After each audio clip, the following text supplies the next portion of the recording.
This isn't exactly a new concept, but it's still something I wanted to discuss.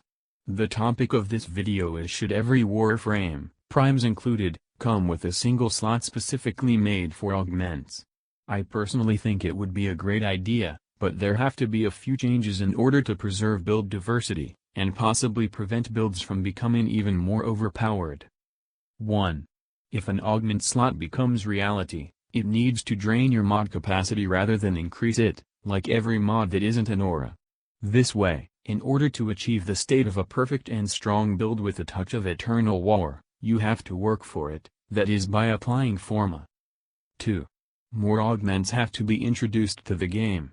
Currently, Volt, Excalibur, and Mag each have the greatest number of augments, coming in at 5. Most other frames in the game have at least 3, if any, because there are a few frames that do not have any augments at all, such as Atlas and Equinox. If Digital Extremes were to give every warframe in the game, besides the 3 starter frames, at least 4 equally good mods, 1 per ability, in addition to the 1 augment slot per warframe, it would encourage build diversity among players.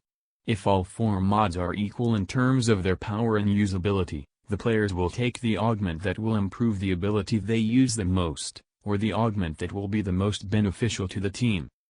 3. If players find that a new augment also works in another way besides its intended purpose, then Digital Extremes needs to embrace their players' ingenuity by including that newfound method into the augment's original design, unless that ingenuity is harmful to both the players and the overall experience.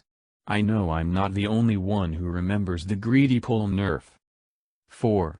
If Digital Extremes decide to use feedback from the players in order to create a new augment, then they have to listen to it carefully and develop accordingly. Sometimes it feels like some augments don't make any sense, not even from a player's standpoint. Currently, when it comes to augments, the player has a choice. They can either A. Not take an augment, keeping their full build intact, or B. Sacrifice 1 slot on their build to take along an augment that might or might not make a difference, depending on which augment was taken. If augments were given the same treatment as RNGsus mods, that is by being given their own slot but not made mandatory, I believe it would help build diversity among players greatly. To summarize, I think slots for augment mods on every warframe would be a wonderful addition, but in order to do it right, every frame needs an augment that isn't too overpowered or too weak for each of their abilities in order to encourage players to take an augment with them, depending on their playstyle. Thank you for watching.